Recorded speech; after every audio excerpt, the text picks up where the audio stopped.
चलो दोस्तों, सबसे पहले चैप्टर 1 के अंदर solid state,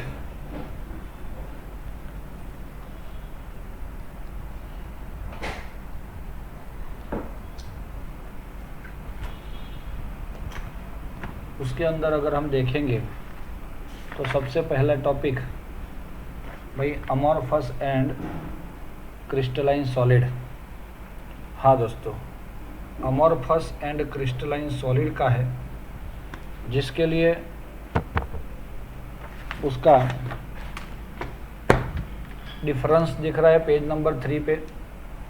yes, difference between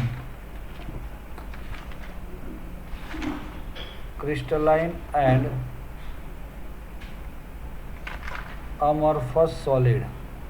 हाँ दोस्तों, ये दोनों के बीच का डिफरेंस देखना है। अब सबको पता है, सबसे पहले हम यहाँ पे क्रिस्टलाइन लिखते हैं और यहाँ पे अमॉर्फस लिखते हैं। मैं आपको बता देता हूँ कि भाई जो भी आपका क्रिस्टलाइन सॉलिड होगा उसके अंदर जो मॉलिक्यूल्स है उसकी अरेंजमेंट एकदम सिस्टमेटिक होती है ना। लेकिन अमॉर्फस सॉलिड के अंदर जो मॉलिक्यूल्स होते हैं उनकी अरेंजमेंट सिस्टमेटिक नहीं होती। चलो, शेप के लिए सबसे पहला टॉपिक है शेप। तो ये डेफिनेट है और ये इरेगुलर है, देखा आपने। हाँ, फिर मेल्टिंग पॉइंट है, देखो दोस्तों, तो इसका फिक्स होता है।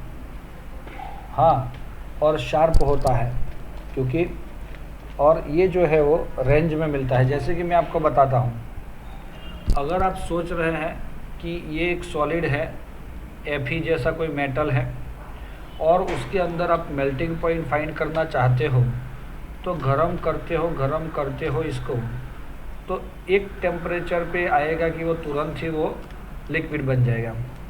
लेकिन इसकी बात की जाए अमॉर्फस की, तो वो प्लास्टिक है। सपोज़ आपने देखा है प्लास्टिक का पीस, जो वो अमॉर्फस होता है, नॉन क्रिस्टलाइन होता है। अगर ये नॉन क्रिस्टलाइन है, अगर आप इसको गर्म कर रहे हो थोड़ा थोड़ा, तो गर्म करोगे तो प्लास्टिक पहले क्या बनेगा, नरम बनेगा, सॉफ्ट बनेगा। सॉफ्ट थोड़ा बन रहा है, और गर्म करो तो मोर सॉफ्ट बन रहा है, और ज़्यादा गर्म करोगे तो कब वो लिक्विड बन जाएगा आपको पता नहीं चलेगा। इसका मीनिंग क्या हुआ कि वो स्पेसिफिक कोई टेम्परेचर इसका ऐसे ये आयन है या क्रिस्टलाइन सॉलिड कभी ऐसे सॉफ्ट नहीं बनते, वो सीधा लिक्विड में कन्वर्ट होते हैं मेल्टिंग पॉइंट पे। इसीलिए इसके जो मेल्टिंग पॉइंट है फिक्स है और शार्प है। ये जो है वो रेंज में मिलता है, ऐसा बोल सकते हो कि भाई स्टार्ट यहाँ से हुआ, स्टॉप होना, फिर वो लिक्विड बन गया। क्लेवेज प्रॉपर्टी, क्लेवेज प्रॉपर्टी क्या होती है? अगर आप इसको यहाँ से कट करते हैं बीच में से, तो उसका जो नए पार्ट्स मिलते हैं उसकी प्रॉपर्टी जो पुराने वाले क्रिस्टलाइन सॉलिड की जो प्रॉपर्टी थी उसके जैसे ही मिलती है आपको। इसका मतलब क्या हुआ? हाँ, और वो सॉफ्ट और सिंपल, प्लेन, स्मूथ और उसका सरफेस रहता है, मतलब वो क्रिस्टलाइन में ऐसा होता है। लेकिन अगर आप इसको कट करोगे तो क्या होगा, आपको ये नहीं मिलेगा। क्या नहीं मिलेगा? कि भाई दोनों पीस की प्रॉपर्टी और स्मूथनेस सिमिलर नहीं मिलेगी और इरेग्युलर सरफेस दिखती है हमें। अब आ रहा है हीट ऑफ फ्यूज़न। तो दोस्तों, इसको अगर हम गर्म करेंगे, फ्यूज़ करेंगे, फ्यूज़ करना इसका मतलब लिक्विड बनाएंगे, तो हम क्या बोल सकते हैं? It is a fixed, sharp, definite. क्योंकि मेल्टिंग पॉइंट तभी तो डेफिनेट मिलता है कि एक स्पेसिफिक पॉइंट पे ही वो मेल्ट होता है। तो ऐसे ही उसकी heat of fusion is also sharp and definite. लेकिन ये नॉन मेटालिक के लिए देखो, डू नॉट हैव डेफिनेट, ये इरेग्युलर है। तो आप लोग अगर ये पॉइंट के हिसाब से भी देखोगे तो आपको ज़्यादा समझ में आ जाएगा। इसके बाद एन आइसोट्रॉपी। हाँ दोस्तों, ये जो है वो ये एन आइसोट्रॉपी का मतलब क्या होता है? कुछ प्रॉपर्टी, जैसे कि मैं आपको लिखवाता हूँ वो आप लोग लिख लो। मैकेनिकल स्ट्रेंथ एक, दूसरा है दोस्तों रिफ्रैक्टिव इंडेक्स, और तीसरा है इलेक्ट्रिक कंडक्टिविटी। ये तीन प्रॉपर्टी ऑल डायरेक्शन में अगर आप देखोगे सॉलिड के, तो वो अगर डिफरेंट है, आइसोट्रॉपिक नहीं है, अलग अलग है, तो मतलब they are called anisotropic. और वही चीज़ अमोर्फस में ऑल डायरेक्शन में कैसी दिखती है? सेम दिखती है। समझ में आया दोस्तों? तो ये हो जाएगी उसकी प्रॉपर्टी। और एक लास्ट पॉइंट है इसका, order of regular arrangement of constituent particle. तो आप देख सकते हो कि ये जो आपको ये सर्कल दिख रहा है, ये एटम का जो ऑर्डर है वो हमें लॉन्ग रेंज तक सिमिलर मिलता है,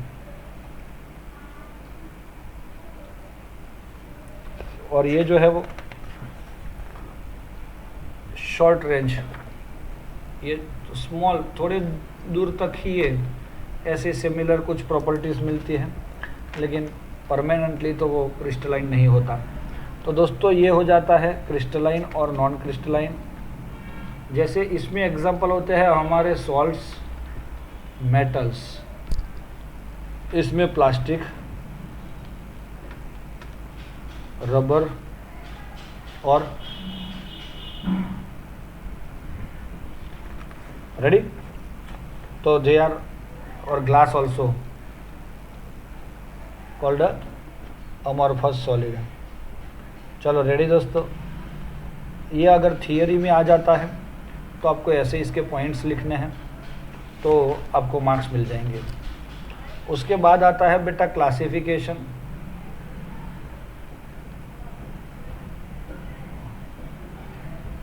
ऑफ सॉलिड। तो ये क्लासिफिकेशन मतलब 1.3 वाला पॉइंट। तो ये पॉइंट के अंदर हमें ये थियरी पार्ट नहीं देखना है, हमें देखना है सिर्फ टेबल वाला पार्ट। उसमें टेबल 1.2, हाँ सर पूरा टेबल पूछेंगे ये लोग, आप लोग मतलब तो नहीं पूछेंगे, हम पूछेंगे शायद explain according molecular solid, ionic solid, metallic solid और कोवेलेंट सॉलिड, एनी वन। तो उसके अकॉर्डिंग आपको कुछ भी एक्सप्लेन करना है, जैसे कि मैं बता रहा हूँ मोलेकुलर सॉलिड, दूसरा है आयोनिक सॉलिड, तीसरा है metallic solid, and last is the covalent solid.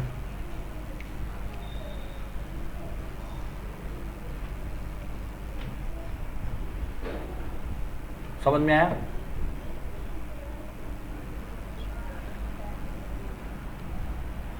तो दोस्तों ये जो है मोलेकुलर सॉलिड के अंदर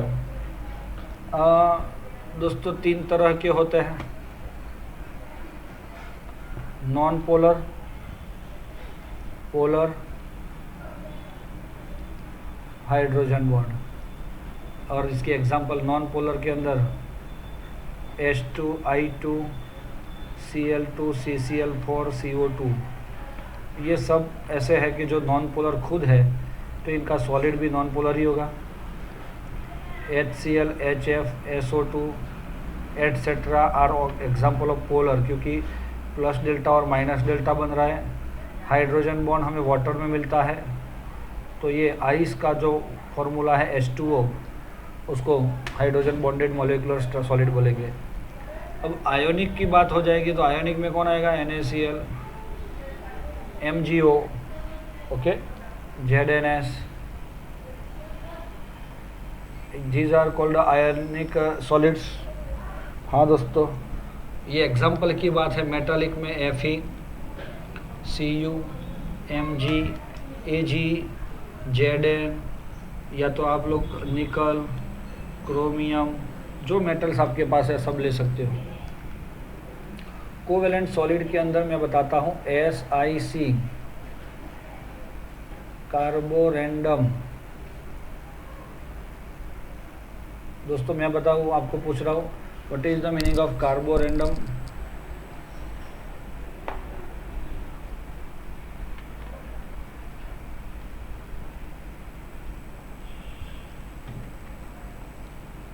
तो SiC कार्बोरेंडम आपने सुना है दोस्तों।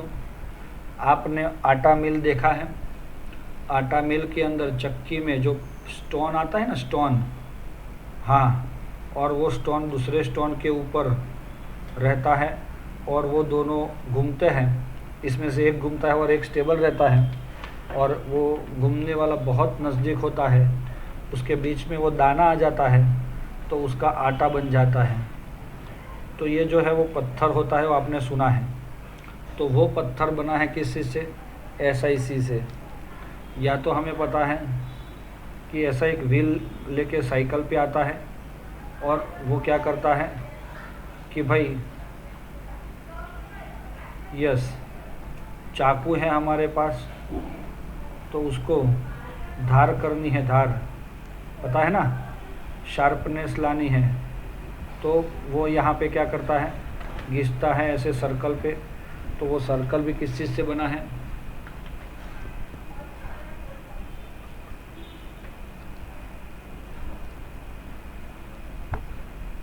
समझ में आया? तो ये बनता है SiC से, कार्बोरेंडम। SiO2 को क्वार्ट्स बोलते हैं, सिलिका भी बोल सकते हो आप लोग। कार्बन के अंदर डायमंड भी आता है, जो आप लोग जानते हो, और कार्बन के अंदर ग्रेफाइट भी आता है। ये तो इसके एग्जाम्पल हो गए। अब आता है कि भाई इसका कंडक्टिविटी के बारे में क्या ख्याल है। फिर हार्डनेस, या तो हम नेचर बोलेंगे, उसका क्या ख्याल है? समझ में आया कि नहीं? हाँ, तो कंडक्टिविटी में इंसुलेटर, बट ये जो है वो इंसुलेटर है इन सॉलिड, लेकिन लिक्विड मतलब पानी में या तो एक्वायस में और मोल्टन में वो कंडक्ट कर सकते हैं, दे आर कंडक्टर। और इसमें ये सब इंसुलेटर हैं, लेकिन ग्रेफाइट जो है वो कंडक्टर है। मेल्टिंग पॉइंट की तो बात कर रहा है, तो यहाँ पे वेरी लो नॉन पोलर का, फिर लो, तो ये तीनों का तो लो ही होता है, लेकिन non polar has a very low, बहुत कम होता है। उसके बाद ये जो आयोनिक सॉलिड है इसका हाई रहता है, मेटालिक सॉलिड का फेयरली हाई, और यहाँ पे कोवेलेंट सॉलिड का सबका हार्ड है, इसलिए वेरी हाई ही होता है। और आपका ये कौन है? ग्रेफाइट, उसका भी हाई है। लेकिन आपने देखा कि ग्रेफाइट क्या है? यस, कंडक्टर है। अब उसके बाद फिज़िकल नेचर की बात कर रहे थे ना हम, नेचर की बात। तो फिज़िकल नेचर में तो ये सब लोग कैसे होते हैं? Soft and hard. Ionic solid तो हार्ड होते हैं, बट ब्रिटल मतलब टूट जाए ऐसे। मेटालिक सॉलिड तो हार्ड ही होंगे, लेकिन वो मेलिएबल एंड डक्टाइल, मतलब उसको शीट बना सकते हैं और वायर्स बना सकते हैं। और जो है कोवेलेंट के अंदर ये सब लोग हार्ड है, लेकिन ये ग्रेफाइट जो है वो कैसा है? सॉफ्ट है। तो ये इसकी चीज़ है कि आप लोग इसको इसके अकॉर्डिंग थोड़ा बहुत ध्यान में रखो, तो शायद कोई कल क्वेश्चन आ जाए आपको थियरिटिकल, तो आपको वो समझ में आ जाए। इसीलिए चलो, क्लियर है दोस्तों ये। अब हम देखेंगे यूनिट सेल। दोस्तों टाइप ऑफ यूनिट सेल दो तरह के होते हैं, एक है प्रिमिटिव, है ना, और एक है सेंट्रिक, सेंटर्ड यूनिट सेल।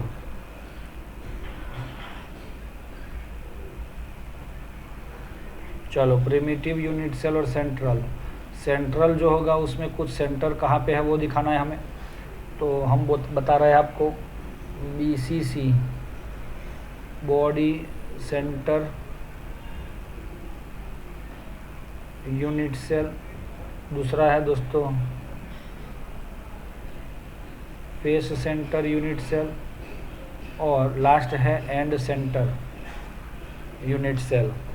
अगर आप प्रिमिटिव यूनिट सेल की बात कर रहे हो तो दोस्तों यूनिट सेल ऐसा होता है, कैसा, तो एक तेल का डिब्बा है, हाँ, क्यूब के जैसा।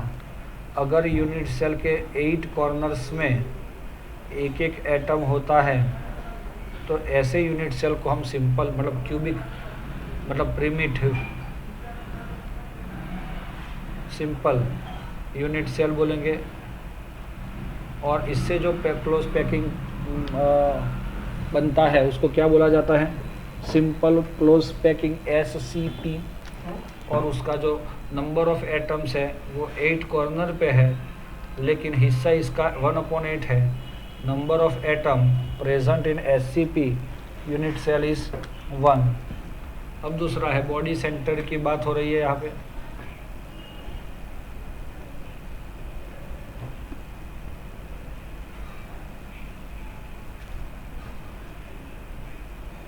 चलो बॉडी सेंटर की बात हो रही है तो वहाँ पे 8 कॉर्नर्स में तो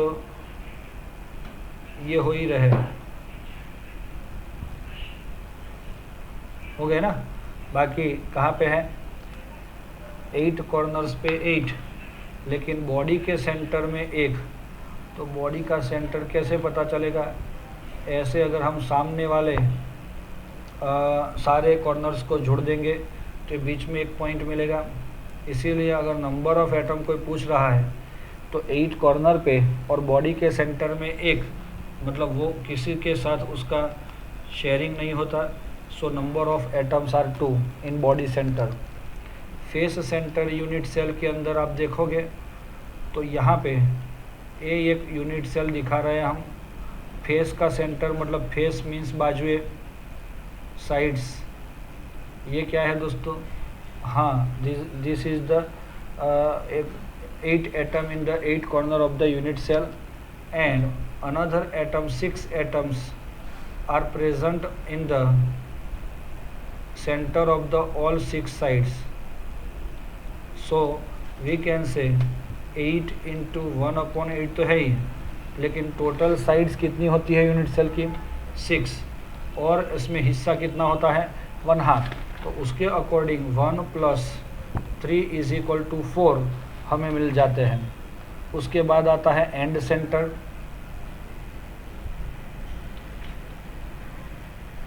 दोस्तों एंड सेंटर में क्या हुआ, यस, अब आपको ये पता है कि एंड सेंटर जो भी होता है ऐसे क्रिस्टल के अंदर किसी एक साइड, दोनों साइड के एंड्स को ध्यान में लेना पड़ता है। कौन सी चीज़ों को, कि भाई आपके ये सामने और सामने वाली जो चीज़ है वो 8 × 1/8 प्लस 2 × 1/2। क्यों ऐसा हुआ 2 × 1/2, सामने सामने वाली साइड पे मिडल में एक रहता है एंड के सेंटर पे, और ये 1 + 1 = 2 बन जाता है। ये सारी चीज़ यहाँ पे हमने प्रिमिटिव यूनिट सेल को अरेंज करने के लिए दिखा दी है। चलो रेडी दोस्तों, आगे बढ़ रहे हैं।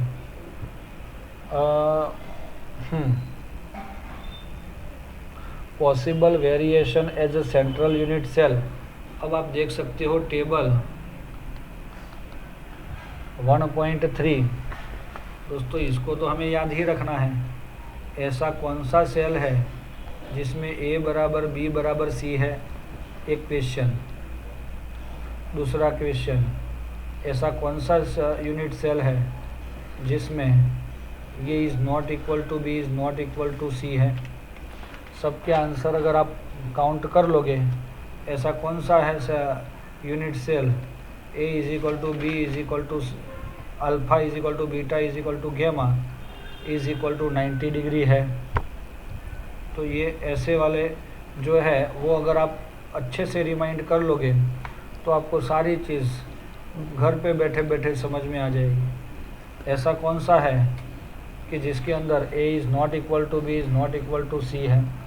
तो ऐसे 3 है दोस्तों कि जिसमें A is not equal to B, यहाँ पे 3 हैं। कौन से हैं? ये तो आ गया ना ऑलरेडी। Okay, sorry. चलो रेडी दोस्तों।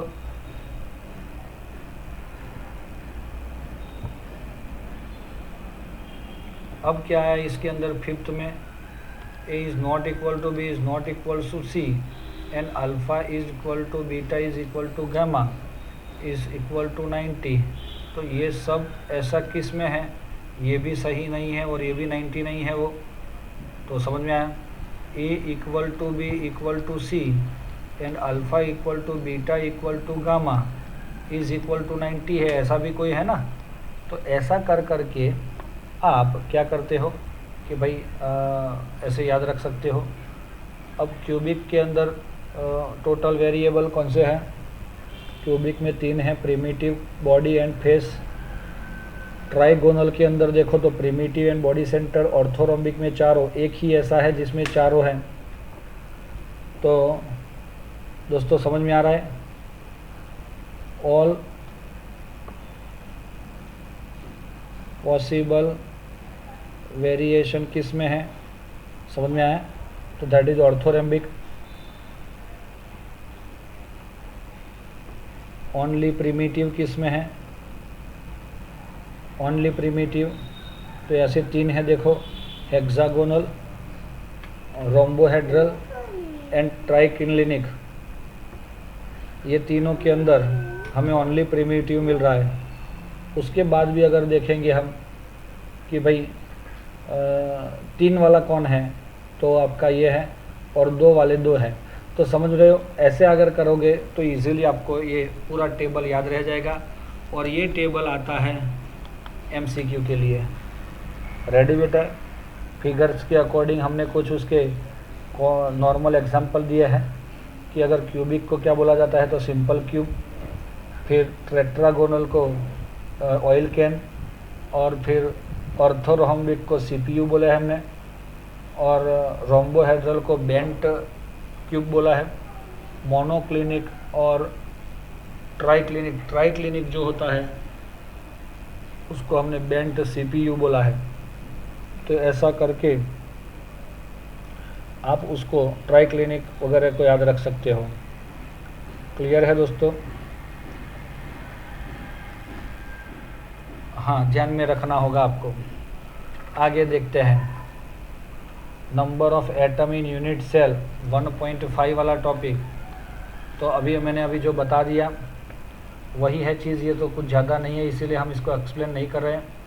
शायद ये पूछ सकते हैं 1-2 मार्क्स में, अदरवाइज सीधा आपके नंबर ही आएंगे। SCP सिंपल क्यूबिक मतलब प्रिमिटिव क्यूबिक यूनिट सेल के अंदर नंबर ऑफ एटम 1 है। फिर आया बॉडी सेंटर क्यूबिक पैकिंग, तो उसके अंदर 8 × 1/8 + 1, तो 1 + 1 = 2। और तीसरा आया FCC, तो बताओ दोस्तों क्या होगा? 8 × 1/8 प्लस दूसरा क्या है 6 × 1/2, तो 1 + 3 = 4 हमें मिल जाते हैं। तो दोस्तों इसके अकॉर्डिंग आपको पता चल गया होगा कि कौन कैसे क्या दिखता है। आगे दोस्तों जा रहे हैं 1.6 पे। क्लोज पैक्ड स्ट्रक्चर जो होते हैं, इसमें अभी हम देखना चाहते हैं सबसे पहले 1 डायमेंशन। 1 डायमेंशन में ये 1 2 3 4 5 6 7 8, इसको हम वाइन डायमेंशन बोलेंगे। अगर इसमें से किसी एलिमेंट को ले लिया तो कोऑर्डिनेशन नंबर 1 और 2 हो जाएगा। समझ में आया? और दूसरी चीज़ उसको लीनियर बोला जाएगा। बस इतनी 2 चीज़ें याद में रखना है। दूसरा 2 डायमेंशन, तो there are 2 possibilities for 2 dimension. देखो 1 2 3 4 5 6 7, 1 2 3 4 5 6 7, 1 2 3 4 5 6 7। तो एक ये टाइप का हो गया।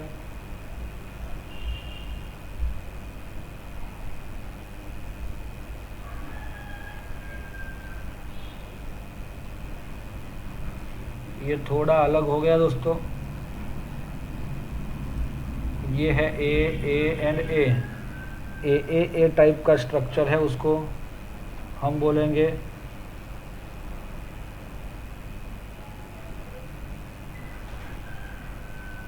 और ये बन जाता है स्क्वायर प्लेनर, और इसीलिए इसको क्या बोला जाता है? Square close packing in 2 dimension, 2D। समझ में आ रहा है? अगर इसको हम देखेंगे तो ये कैसा मिलता है हमें?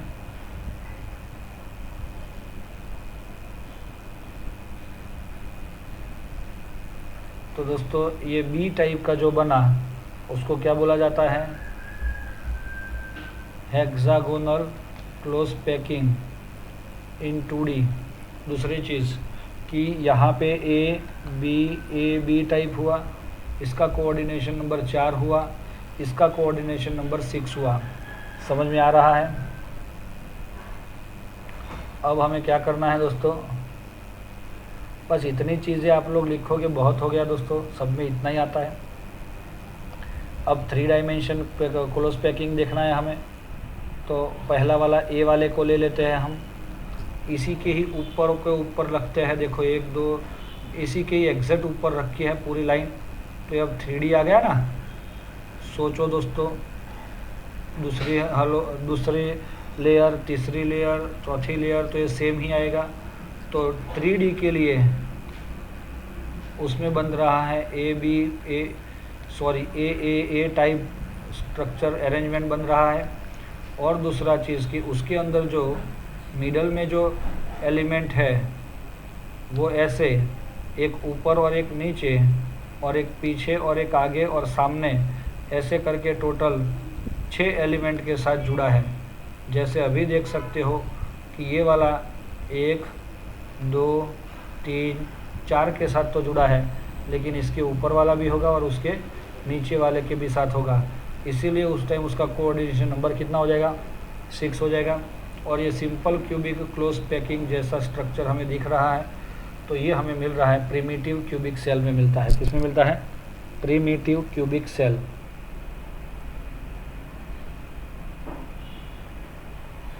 चलो आगे जा रहे हैं हम। अगर हमारा जो था कौन सा,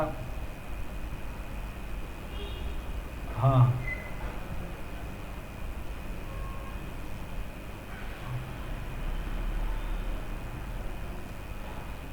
और ये दूसरा हेक्सागोनल क्लोज पैकिंग वाला,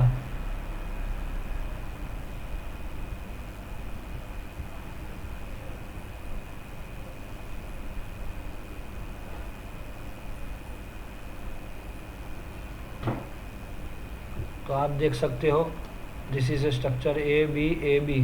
ओके, तो अगर ऐसा स्ट्रक्चर था आपका HCP टाइप का 2D के अंदर, तो अभी हम इसी को ही क्या कर रहे हैं, मैं बता रहा हूँ क्या है हो रहा है इधर।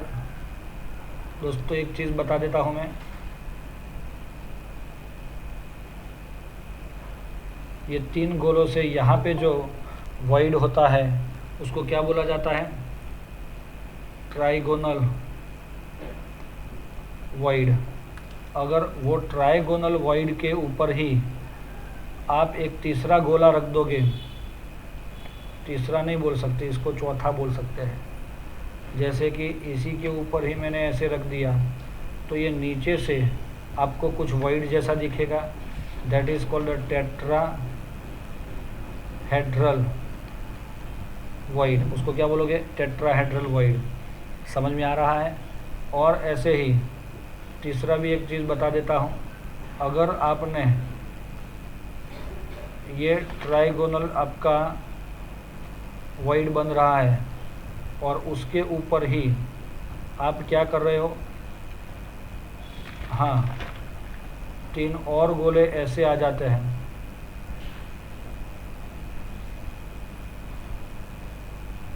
तो दोस्तों ये जो बन रहा है बीच में उसको क्या बोला जाता है? Octahedral void. तो दोस्तों ऐसे 3 तरह के वॉइड आपको दिमाग में रखने हैं। अब मैं क्या कर रहा हूँ, इसका ये ट्राइगोनल वॉइड था, उसको ढकता हुआ मैंने गोला रखा, ये इसको ढका तो ये गोला दूसरा आया, ये इसको ढका तो ये तीसरा गोला आया, ये इसको ढका तो ये चौथा गोला आया, ये इसको ढका तो ये 5वां गोला आया। समझ में आ रहा है? और दूसरी चीज़, उसके बगल में ही मैंने इसको ये रख लिया, इसको ये और रख लिया, और इसको ये और रख लिया, और रख लिया।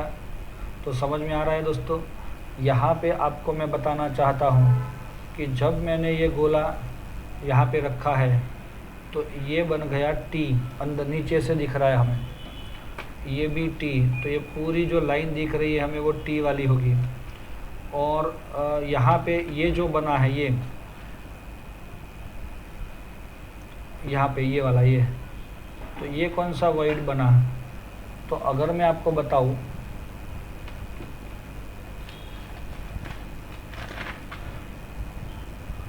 तो देखो दोस्तों, अगर हम सोच रहे हैं कि ये रेड वाला नीचे है और ब्लू वाले ऊपर है, तो ये यहाँ पे भी एक टी का लाइन मिल रहा है आपको, जैसे कि ये आपका रेड ऊपर है, लेकिन अब मैं बताता हूँ ये कैसे है। ये एक रेड है, वो नीचे के लेयर में है, और बाकी के जो गोले हैं वो इसके ऐसे है, देखो ऊपर की ओर। तो ये वॉइड है बना आपका टेट्राहेड्रल वॉइड, लेकिन ये ऊपर से दिख रहा है। तो जो मैं ब्लैक पेन से दिखा रहा हूँ वो वॉइड कौन सा है? ये ऊपर से दिखने वाला वॉइड है ये, ऐसा इधर भी मिलेगा। और तीसरी चीज़, तो हमें यहाँ पे ऐसे 3 तरह के वॉइड्स मिलते हैं, मतलब 2 जो वॉइड्स है वो कौन से हैं? 2 जो वॉइड्स है वो कौन से हैं? यस, मैं दोस्तों आपको हाईलाइट करके दे रहा हूँ। अब यहाँ पे ये जो पोजीशन दिख रही है ये ऑक्टाहेड्रल वॉइड दिखेगा आपको, जो ये है ये, हाँ, तो ये अगर आपको मिल रहा है तो समझ लो कि भाई ये ऑक्टाहेड्रल वॉइड हो जाएगा। और ऑक्टाहेड्रल वॉइड बन गया तो उसको क्या बोल सकते हो आप लोग? हाँ, यस, दिस इज ओ ओ ओ ओ। तो यहाँ पे हमें इस पता चलता है कि अगर सेकंड लेयर ऐसे बनाया तो we get 2 row of T voids and 1 row of O voids। चलो दोस्तों, 2 ऑफ, तो 2 है या 1 है, और 2 में भी एक जो है वो नीचे है और एक ऊपर है। अब अगर हम तीसरा लेयर इसके ऊपर चढ़ाना चाहते हैं तो क्या होगा दोस्तों?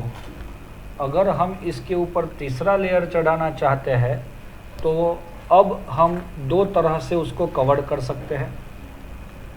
ऊपर वाले टी मतलब third layer over the second layer covering which T मतलब टेट्राहेड्रल वॉइड्स। तो दोस्तों यहाँ से ये टेट्राहेड्रल वाले मेरे पास दो फिगर है, ये दोनों में से कौन सा है? ये जो है वो डाउन है और ये जो है वो अपर लेयर है। तो अब दिखाओ मुझे, ये ऊपर से दिखेगा और ये जो है वो डाउन है और ये रेड वाला जो है वो अपर है। तो मुझे ऊपर से ये दिखेगा, कौन सा वाला?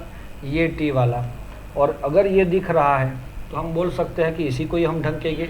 तो अगर उसको हम ढकते हैं तो क्या होगा? तीसरा जो लेयर आएगा वो इसी के ऊपर ही आएगा। तो दोस्तों पहला लेयर ए था, उसके ऊपर रेड वाला था, उसके ऊपर बी वाला ब्लू वाला आया, और तीसरा ये जो ग्रीन में बता रहा हूँ वो वापस ए आया। तो ए बी टाइप का अरेंजमेंट होता है। कोऑर्डिनेशन नंबर उसका 12 हो जाता है, क्योंकि आपने सब ने देखा है कि ये इसमें से आया है और इसके अंदर क्या होता है, उसके खुद के प्लेन में लेयर में 6 गोले तो होते ही हैं, और यहाँ पे जो ये बीच में है उसके अकॉर्डिंग आपको ऐसे 3 मिलते हैं और नीचे 3 मिलते हैं। तो ये जो गोला है, any of this kind of arrangement, the any of the molecule is attached with the 12 another molecule, so coordination number of this is 12। चलो दोस्तों समझ में आया? It is called HCP type structure and examples are Zn and Mg। क्या है दोस्तों examples? Zn and Mg। तो बस इतना सा तो आप लिख सकते हो, कर सकते हो दोस्तों। तो ये पूरा टॉपिक आपका यहाँ पे कवर हो जाएगा। अब मैं यहाँ पे लिख रहा हूँ कवरिंग ओवॉइड्स। दोस्तों ये वॉइड को कवर करना है। देखो ये आपका ग्रीन वाला जो है वो डाउन है, नीचे वाला, इसके ऊपर कौन है? यस। अब उसके ऊपर आएगा तीसरा लेयर, ये सबसे ये मिडल हो गया ना अभी। तो ये मुझे मिला ए बी सी, वापस A B C type. Octahedral को मैं अगर वाइड करता हूँ तो A B C type. Coordination number जो है इसका भी टेल रहता है, और ये सी सी पी और एफ सी सी के अंदर रहता है। सी यू और ए जी इसके कुछ स्पेसिफिक एग्जांपल्स है दोस्तों। कुछ समझ में आ रहा है कि नहीं आ रहा है?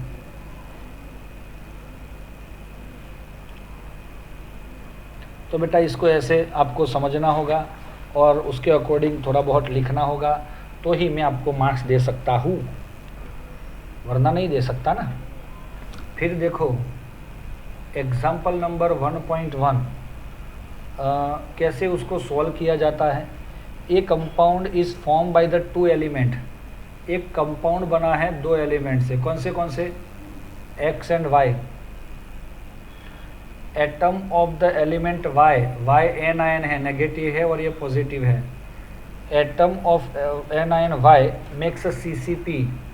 अगर ये CCP है तो नंबर ऑफ एटम कितने हो जाएंगे? 4। तो मैं सीधा लिख लेता हूँ, आप बाद में पूरी चीज़ लिख सकते हो। समझ में आया? और भी अगर देखेंगे कि भाई those of the element x occupied all the octahedral void. दोस्तों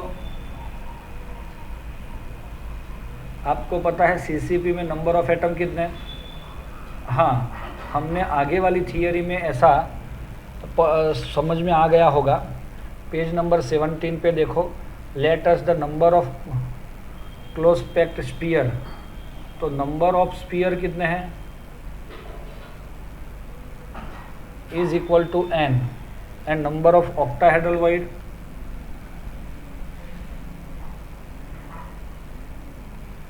also n। Number of tetrahedral void it is called 2n। तो जितने नंबर ऑफ मॉलिक्यूल है उतने ही उसके क्या होंगे, ऑक्टाहेड्रल वॉइड होंगे, क्योंकि ये n है तो ये भी n है। लेकिन तो यहाँ पे 4 है तो ये भी आचार हो जाएगा। x is to Y is equal to 4:4 is equal to 1:1। So molecular formula is XY। Example number 1.2 आएगा। अब भाई समझ में आ रहा है बेटा आपको? आगे एग्जाम्पल नंबर 1.2 अगर हम देखते हैं तो atom of element B form HCP। तो यहाँ पे कोई मॉलिक्यूल है A और B फॉर्म HCP। अगर HCP है तो those of element A is occupied. अगर HCP है तो नंबर ऑफ एटम्स 4 हो जाएंगे। दोज ऑफ एलिमेंट B के एलिमेंट 4 हो गए। उसके बाद लिखा है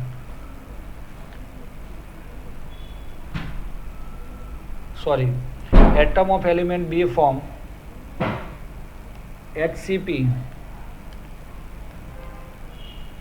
लेटाइज those of the element A occupied 2/3 of tetrahedral void. Tetrahedral void कितने होंगे, 8 हो जाएंगे।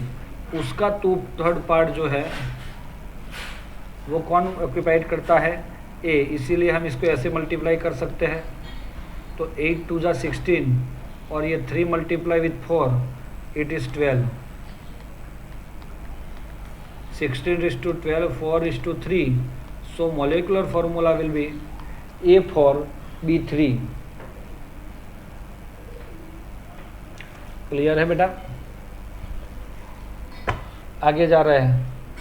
Located of tetra and octahedral void देख लेना एक बार। हाँ, थियरी के अंदर आने के चांसेस उसमें बहुत कम ही हैं। अब हम जा रहे हैं PE पैकिंग एफिशिएंसी। चलो पैकिंग एफिशिएंसी के अंदर मैं आपको सबसे पहले SCP simple cubic close packing की बात बताता हूँ। दोस्तों मैं ज़्यादा तो नहीं बताऊँगा, लेकिन सीधा कैलकुलेशन आपको कितना दिमाग में रखना है, आप क्या कर रहे हो इसके अंदर, उसको एक बार रिवाइज करवा लेता हूँ।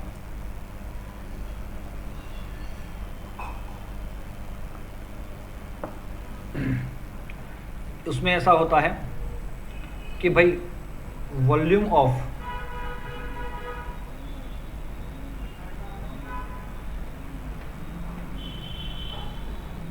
Sphere in unit cell, okay, upon volume of unit cell multiply 100। ये सिंपल फॉर्मूला है। अब मैं आपको बता रहा हूँ SCP, ये ऊपर वाले को मैं A बोलता हूँ और ये डिनोमिनेटर है उसको B बोलता हूँ। SCP के लिए A का वैल्यू पता है आपको? दोस्तों मैं आपको यहाँ से ही बता देता हूँ। अगर आपने ऐसा देख लिया कि ये है एज लेंथ और ये जो गोले है उसका रेडियस RR है, तो A is equal to 2R। नहीं, A is equal to 2R नहीं, B is equal to 2R होगा, क्योंकि वॉल्यूम जो है उसको हम बोल सकते हैं A क्यूब, हाँ, और उसका वैल्यू हो जाएगा 2R क्यूब। लेकिन A क्या है? अभी नंबर ऑफ एटम कितने हैं इसमें? 1। तो स्फीयर एक ही है और वो गोला है, तो उसका 4/3 पाई r क्यूब मिलेगा।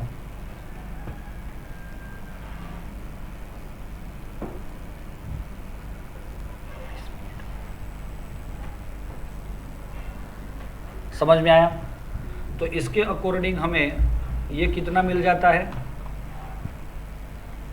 Yes, A cube is equal to 2R cube. तो ये दोनों को अगर आप डिनोमिनेटर करके 100 कर लोगे तो आपका आंसर सीधा आ जाएगा।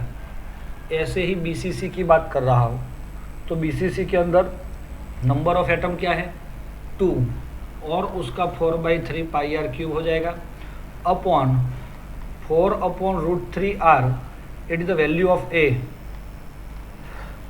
वो आपको ये फिगर वगैरह जो है ना बीसीसी का, उससे क्लियर करके आपको आंसर लाना है। एफसीसी फेस सेंटर के अंदर number of molecule is 4/3 pi R cube और ये है 2√2 आर उसका क्यूब इन 200। तो दोस्तों इससे आपको इतना पता चल गया होगा कि भाई ये सारी चीज़ अगर ये करोगे तो आपको इसके परसेंटेज कितने मिल रहे हैं 52.4, 60, 70। तो ये हो जाएगी उसकी पैकिंग एफिशिएंसी। आपको स्पेसिफिकली ये फॉर्मूला दिमाग में रख के, अब ये स्पीयर का तो पता है 1, 2 और 4 मिलते हैं वो गोले, लेकिन आपको सिर्फ ये याद रखना है कि सादा अगर है तो A = 2R, ABCC है तो A = 4/√3R और A = 2√2R FCC के लिए रहेगा। तो दोस्तों ये लाने के लिए आप अलग अलग कथाएं कर रहे हो। अगर 3 मार्क्स में क्वेश्चन है और आपने यहाँ पे कुछ घफला कर करके फाइनल ये ला दिया है और यहाँ पे आंसर आ गया है और सर को पता नहीं चला तो पूरे मार्क्स मिलेंगे। पता चल गया तो ये क्या आधा मार्क्स कट होगा, 2 मार्क्स तो मिल जाएगा ना आपको। तो ये चीज़ भी आप लोग ध्यान में रखो। आगे जा रहे हैं हम, इसमें से एक क्वेश्चन आता है दोस्तों, तो इसको गंभीरता से समझना है आपको। फिर हम क्या कर रहे हैं इधर,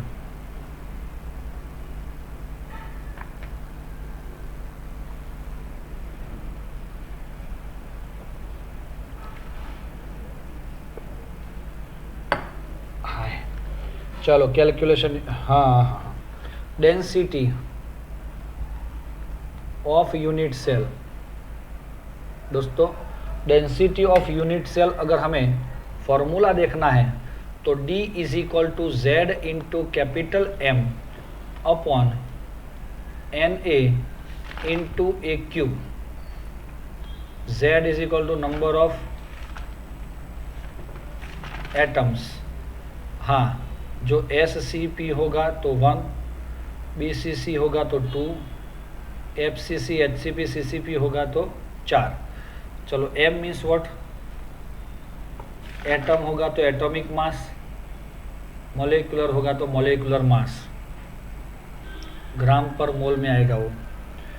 Na मतलब क्या, Avogadro number 6.022 into 10⁻23।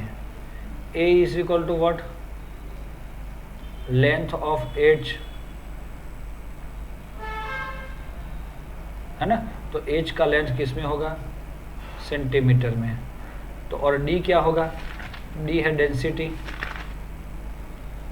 Of unit cell which is in gram per centimetre cube. तो आपको कुछ दिक्कत नहीं होगी और ये पूरा एग्जाम्पल आप अच्छे से कर सकते हैं। सीधा है एग्जाम्पल, ये एग्जाम्पल भी आने के चांसेस बहुत ज़्यादा होते हैं दोस्तों।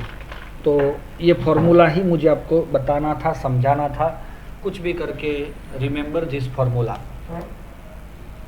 कितना इजी होता है वो भी मैं बता सकता हूँ आपको। आपको सब कुछ यहाँ पे दिया हुआ है। सपोज आपका एग्जाम्पल 1.3, 4 एंड 5 है, उसमें से 5 वाला देखते हैं। सिल्वर फॉर्म CCP, तो सिल्वर जो है Ag, उसने क्या बनाया CCP, मतलब नंबर ऑफ एटम कितने हो गए 4। X ray studies the crystal shows the edge length of unit cell is this, तो A = 408.6 पिकोमीटर।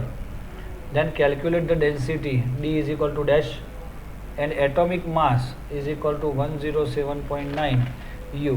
तो दोस्तों अब आपको क्या दिक्कत है, यहाँ पे एवोगैड्रो नंबर तो है आपके पास, सब कुछ है, तो डिफाइन करना, लेकिन ये पिकोमीटर है उसको आपको सेंटीमीटर में कन्वर्ट करना है। एक ही बार मैं करवा देता हूँ भाई, समझ में आया।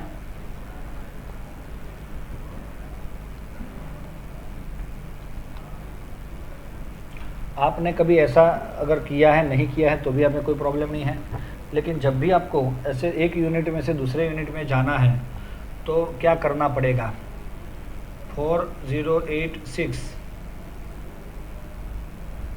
एक single 1 picometre is equal to dash centimetre, ऐसा लिख लेते हैं।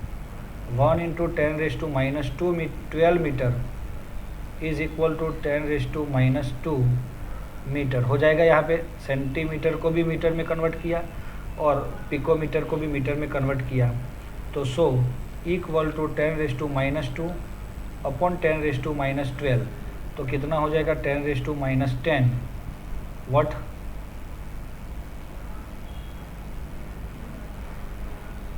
है दोस्तों, कितना हो जाएगा 10⁻10 सेंटीमीटर। हाँ, पिकोमीटर में है, ये नीचे चला जाएगा, ये ऊपर चला जाएगा, तो ये हो जाएगा इतने सेंटीमीटर। तो अगर ये सेंटीमीटर है तो सेंटीमीटर रखो, अगर ग्राम है, अरे सॉरी मीटर में ही रखना है तो मीटर में रखो, कि सीधा 10⁻12 मीटर, और उसी को ही अगर सेंटीमीटर में कन्वर्ट करना है तो 10⁻10 -10 लेकिन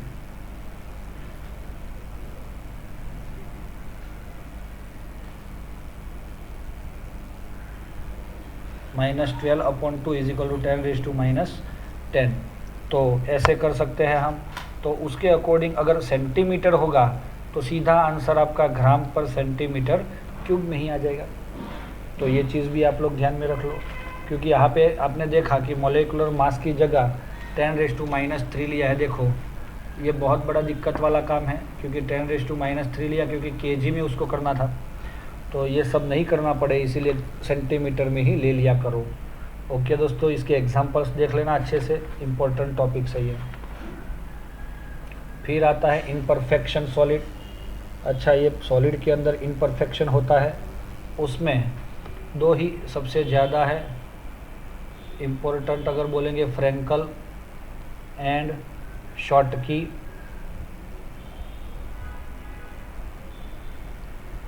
डिफेक्ट, फ्रैंकल डिफेक्ट और शॉटकी डिफेक्ट में डिफेक्ट क्या है दोस्तों, ये बड़ा वाला, ये छोटा बड़ा, छोटा बड़ा, छोटा बड़ा, ऐसा हो के जब साइज़ में ज़्यादा चेंजेस होता है दोनों की, negative positive negative positive negative positive negative positive negative positive बन जाती है, तो उस टाइम ये जो है वो बीच में ऐसे चला जाता है, कहीं पे अपना जगह छोड़ के यहाँ पे खाली हो जाता है और ये यहाँ पे चला गया, ऐसा समझ लो।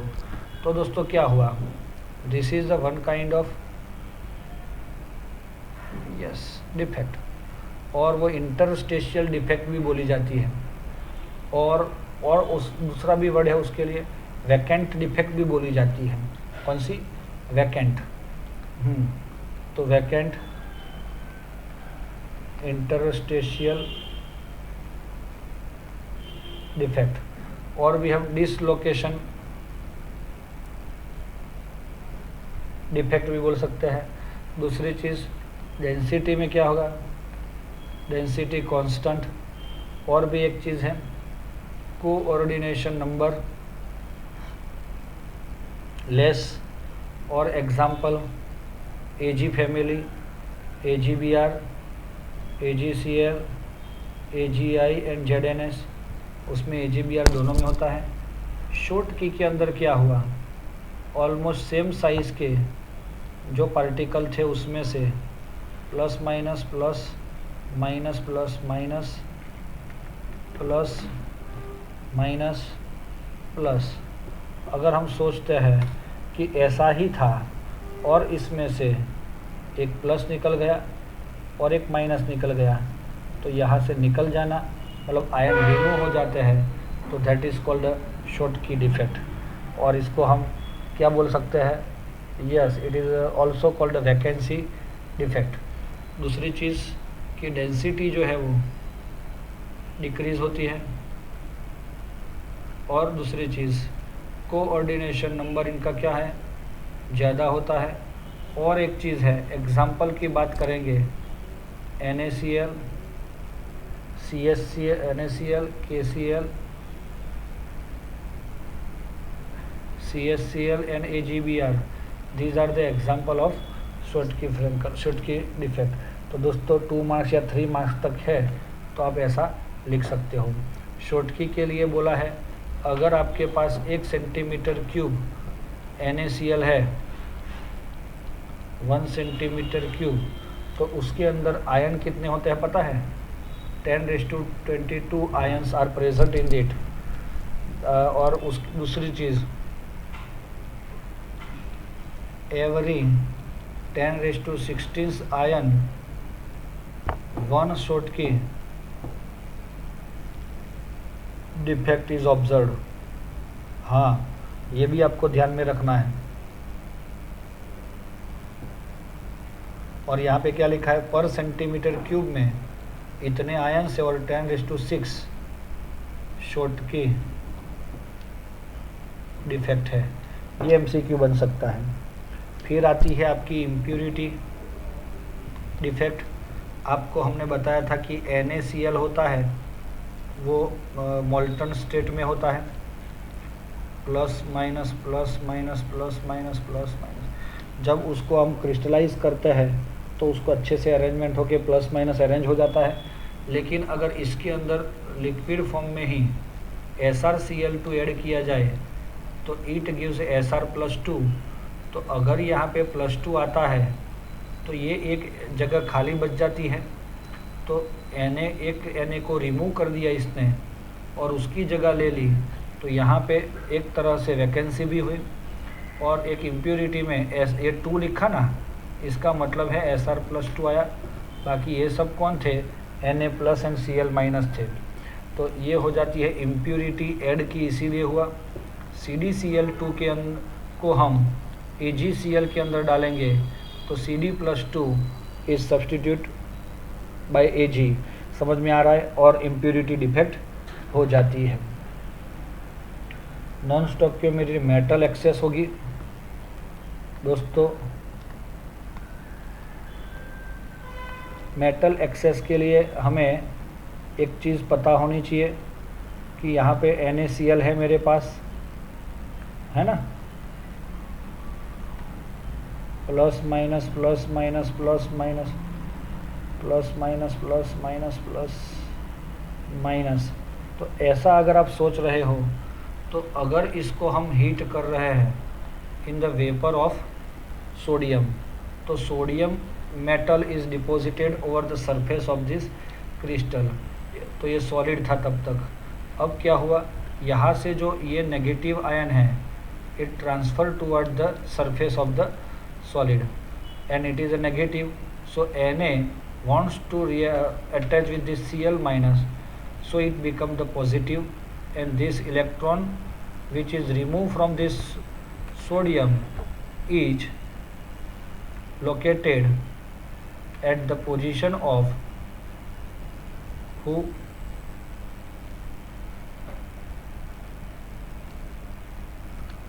तो here इलेक्ट्रॉन यहाँ पे चला जाएगा, और अगर वहाँ पे चला जाता है तो हम उसको क्या बोलते हैं? Due to this is called for benzene टर F सेंटर, और due to that it is a coloured centre. हाँ, तो एक कलर होता है और इसीलिए आपका NaCl येलो दिखता है, सोडियम क्लोराइड। सिमिलरली अगर KCl के साथ करोगे तो you get the violet colour. Similarly LiCl lithium chloride के साथ करोगे तो you get the pink colour. समझ में आ रहा है? तो ये चीज़ आप लोग रिमेंबर रखना। उसके बाद आता है मेटल एक्सेस डिफेक्ट Zn वाला। अगर ZnO को आप हीट करते हो तो Zn1+X + O2 + 2 इलेक्ट्रॉन ऐसे रिमूव हो जाता है। तो ये Zn का तो 1 ही रहा, लेकिन ऑक्सीजन कम हुआ ना, इसलिए Zn बढ़ जाता है। फिर मेटल, इसीलिए ये येलो बन जाता है। ये वाइट था, उसमें से येलो बन गया। मेटल डेफिशिएंसी, अगर मेटल डेफिशिएंसी की बात करेंगे तो क्या होगा दोस्तों? FeO 1 होता है, लेकिन जब घूमने जाते हैं तो ये गुम हो जाते हैं, तो Fe+3 ऐड किया जाता है। अब Fe+3 और Fe+2 का रिलेशन क्या है? अगर हमारे Fe+3 तीन गुम हो गए हैं तो सामने हमें 2 ही Fe+3 मिलते हैं। अगर 2 ही मिलते हैं तो यहाँ पे FeO का फॉर्मूला 0.980 मतलब कम मिलता है, क्योंकि यहाँ पे मेटल की डेफिशिएंसी हुई। So it is called metal deficiency defect.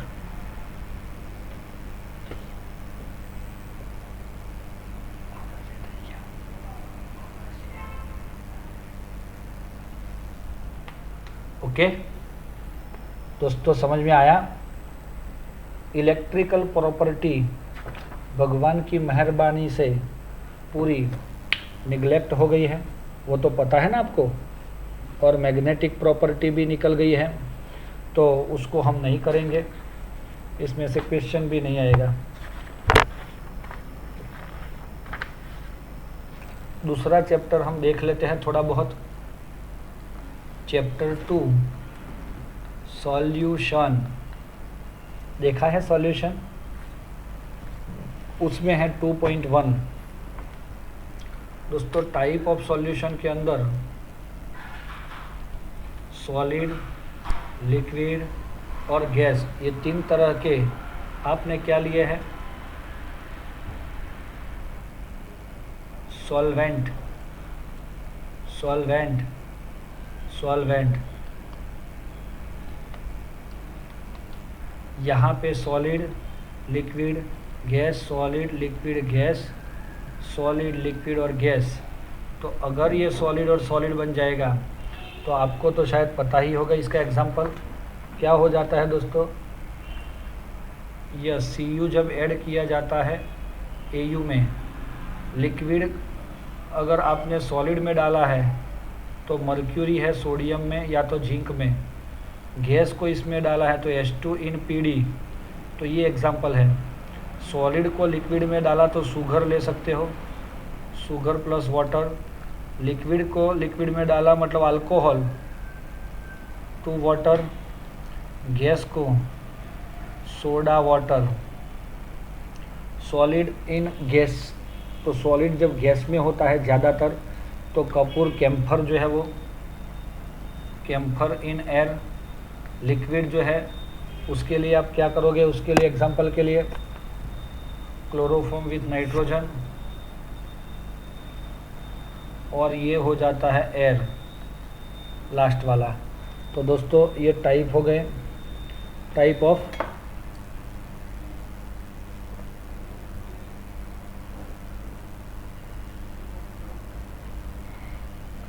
Yes solutions. अब देखो दोस्तों उसके कुछ कंसंट्रेशन के यूनिट्स है।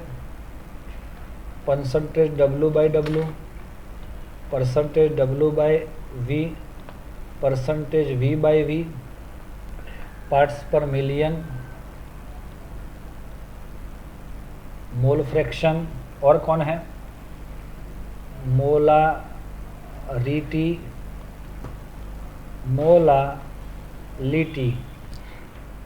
दोस्तों यहाँ पे परसेंटेज आए ना, मल्टीप्लाई विथ 100, और ऊपर वाला W जो है वो weight of solute upon weight of solution. देख लेना दोस्तों कहाँ पे कुछ चेंज आ रहा है। 100 तो ये W है, वेट ऑफ सॉल्यूट अपॉन ये किस में है तो ग्राम और ग्राम, ग्राम। तो ये क्या है? V, volume of solution. अगर ये ग्राम में है तो आपको इसको ml में लेना चाहिए, क्योंकि you want a percentage. Okay, और इसके अंदर 100 डिवाइड बाय 100 मतलब volume of solute in ml upon volume of solution in ml। तो दोस्तों यहाँ पे ये जो चीज़ दिख रही है हमें वो है क्या? Percentage V/V। पार्ट्स पर मिलियन की बात है दोस्तों, तो मिलीग्राम पर litre it is the main unit. Milligram means weight of solute upon litre means volume of solution. सब जगह पे सॉल्यूशन सॉल्यूशन सॉल्यूशन सॉल्यूशन जो डिनोमिनेटर में आता है दोस्तों, समझ में आ रहा है। और मोल फ्रैक्शन तो mole of component upon total mole of mixture, तो सॉल्यूशन ही हुआ ना नीचे। यस, मोलारिटी का फॉर्मूला है दोस्तों, इसका सिंबल हो जाएगा X।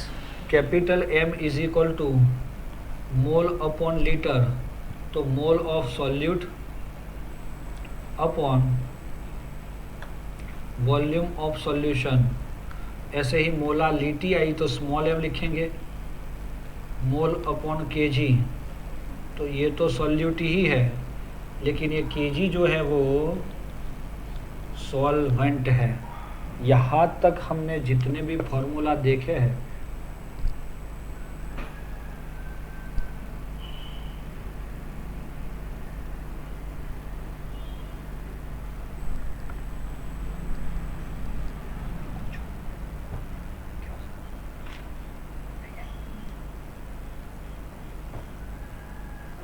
ओके, तो ऐसे हम सारे यूनिट्स को यूज़ कर सकते हैं।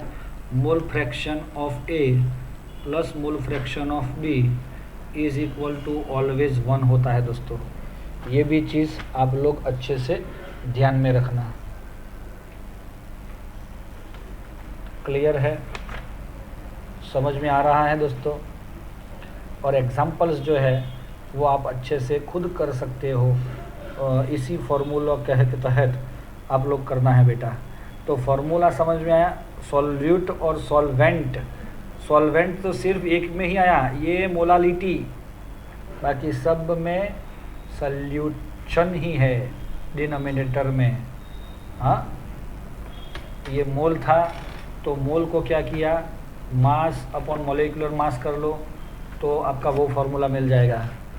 ओके, उसके बाद वाला टॉपिक आता है सॉल्युबिलिटी। लेकिन ये सॉल्युबिलिटी वाला पूरा टॉपिक हमें निगलेक्ट किया हुआ है, तो इसमें हमारा हेनरी सब चले जाएंगे। रेडी, हेनरी चला जाएगा इसमें। हेनरी के एग्जाम्पल भी नहीं करने हैं आपको। Vapour pressure of liquid solution. हाँ, अब वेपर प्रेशर की बात आती है दोस्तों, मैं ये सब ज़्यादा तो नहीं करवाऊँगा। कॉलिगेटिव प्रॉपर्टी नाम सुना है आपने, कॉलिगेटिव प्रॉपर्टी।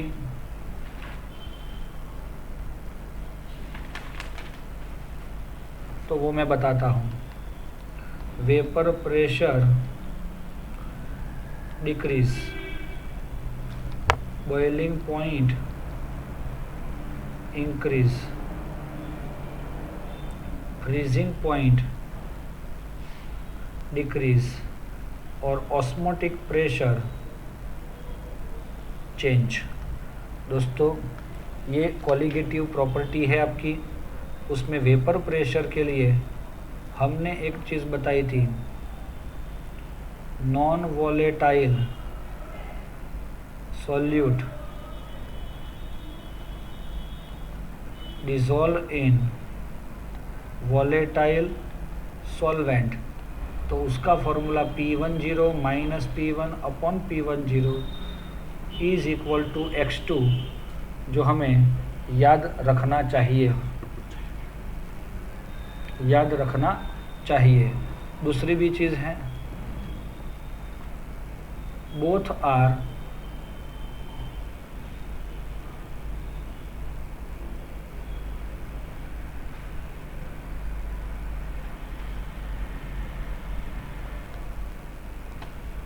वॉलेटाइल,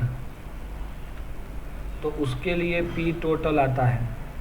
ऐसा क्या हो गया, ये फॉर्मूला जब हमने फाइंड किया था ना, तो दोस्तों ये P1 मतलब वॉलेटाइल, ये नॉन वॉलेटाइल है आपका शुगर और वॉलेटाइल है आपका कौन, वाटर। तो P1 is proportional to x1, तो P1 is equal to P10 into x1। So दोस्तों P1 के अकॉर्डिंग अगर आपको देखना है, delta P is equal to P1 initial P10 into x1, तो delta P is equal to 1 minus x1, तो delta P is equal to P1 into x2। दोस्तों delta P upon P10 is equal to x2, but delta P is equal to P10 minus P1 upon P10। तो ये formula तो हमारा सिर्फ ये formula से ही non volatile वाला prove हो जाता है, क्योंकि volatility of the solution is depended only on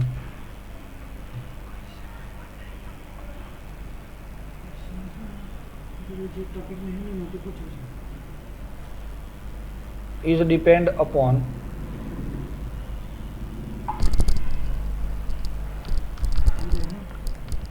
what?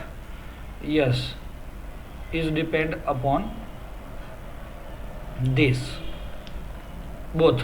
यहाँ पे सिर्फ वॉलेटाइल एक ही सॉल्वेंट पे है, लेकिन दोनों पे है, तो P0A into x a plus P0B into x b, हम ये फार्मूला यूज़ कर सकते हैं। अब increase in a boiling point delta TB is equal to I into KB into M, और freezing point delta TF is equal to I into KF into M, लेकिन osmotic pressure P is equal to nRT upon V। चलो समझ में आया दोस्तों, nRT upon V, it is a what? Osmotic pressure. सबके अंदर I लगा सकते हो आप, इधर भी I लिख सकते हैं हम। चलो दोस्तों क्लियर है। तो ये सारे फार्मूला आप लोग ध्यान में रखोगे, KB into W2 into 1000 upon M2 into W1 ग्राम में, तो ये सब में ये फार्मूला आ जाएगा, सेट कर सकते हो। दोस्तों आपका ये थियरी एक इम्पोर्टेंट है, वॉलेटाइल वाला भी इम्पोर्टेंट है। ये increase in the boiling, elevation in the boiling point and freezing point, ये थियरीज ऑल आर इम्पोर्टेंट, क्योंकि आपको उस तरीके से याद रखना होगा जैसे हमने लिखवाया है ना आपको, बस उसके अकॉर्डिंग ध्यान में रखना ग्राफ के साथ। ये दोनों तो सेम ही हैं, इसमें कुछ ज़्यादा फ़र्क नहीं है। ये एक तो हो गया, लेकिन एक बाकी है P टोटल वाला, वो भी सिमिलर ऐसे ही देखना है। ऑस्मोटिक प्रेशर का भी सीधा फॉर्मूला ही है, उसमें कुछ करना नहीं है आपको, लेकिन यहाँ पे मैं कुछ आपको इसके लिए वर्ड्स बताना चाहूँगा। ऑस्मोसिस, ऑस्मोटिक प्रेशर, एंड उसके बाद आता है रिवर्स ऑस्मोसिस, है ना। उसके बाद हमें अगर दूसरा एक वर्ड है हाइपरटोनिक, आइसोऑस्मोटिक, हाइपरटोनिक, हाइपोटोनिक।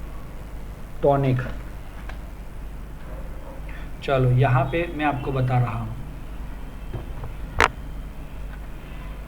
ये है दोस्तों SPM, सेमी परमिएबल मेम्ब्रेन। आपने यहाँ पे दोनों साइड सॉल्यूशन रखा है, लेस कंसंट्रेशन और यहाँ पे मोर कंसंट्रेशन। दोस्तों SPM का जो प्रॉपर्टी है, solvent move from less to more concentration, समझ में, दैट इज कॉल्ड ऑस्मोसिस। अगर हम इसको क्या करेंगे, पिस्टन लगा रहे, देखो देखा, यहाँ से एक धक्का देने वाला पिस्टन लगा दिया, पाई जितना प्रेशर दे रहे हैं, हमने इसको स्टॉप कर लिया, इसको क्या किया, स्टॉप, ये अभी यहाँ से आने जा रहा है, तो that is called osmotic pressure.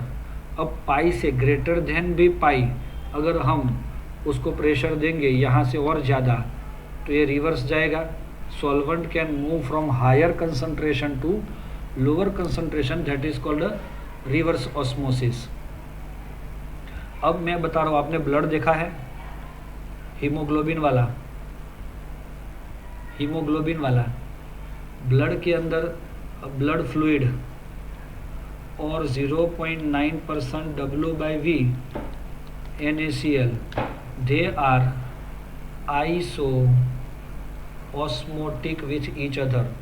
हाँ दोस्तों, तो मतलब क्या हुआ? दूसरी बात, 0.1 molar glucose, 0.3 molar glucose and 0.1 molar H2SO4 also iso-osmotic, क्योंकि ये अकेला ही 0.3 है, ये 0.1 × 3 आयन मिलेंगे, तो इसीलिए बोथ आर आइसोऑस्मोटिक. अब इतना हम जब ब्लड वेसल में, वेन्स में से आपको पता है इंजेक्शन डाल के पूरा बॉटल चढ़ाया जाता है, तो उस टाइम ये पानी इतना कंसंट्रेटेड वाला है जो हमारे ब्लड के सेल्स को कोई इफेक्ट नहीं करेगा. अगर concentration is greater than 0.9% W/V NaCl, that is called hypertonic. चलो समझ में आया. Is less than 0.9% W/V NaCl, तो इट इज कॉल्ड हाइपोटोनिक. अगर ये ग्रेटर देन होगा तो क्या होगा? सेल में से पानी बाहर निकल जाएगा और सेल्स श्रिंक हो जाएंगे.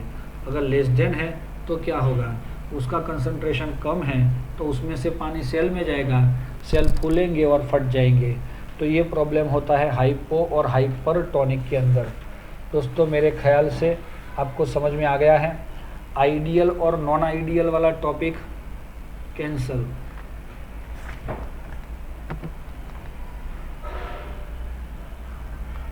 समझ में आया. उसके बाद रिलेटिव लोअरिंग प्रेशर और मॉलिक्यूलर मास वाला टॉपिक है ना, उसमें सब यही फॉर्मूला जो हमने ऑलरेडी आगे देख लिए वही उसके अंदर आपको परफेक्ट करने हैं. सब आएगा उसमें, पूरा है. तो डेल्टा देखो, एलिवेशन इन बॉइलिंग पॉइंट भी करना है और डिप्रेशन इन फ्रीजिंग पॉइंट भी करना है. ऑस्मोटिक प्रेशर आ गया, क्लियर है बेटा. और ये क्वालिटेटिव प्रॉपर्टी और इसका कुछ बोला है ना, मॉलिक्यूलर मास एबनॉर्मल, वो आपके टॉपिक में से निकाल दिया हुआ है. तो मेरे ख्याल से आपको समझ में आ गया होगा कि हम क्या कहना चाहते हैं. क्लियर है.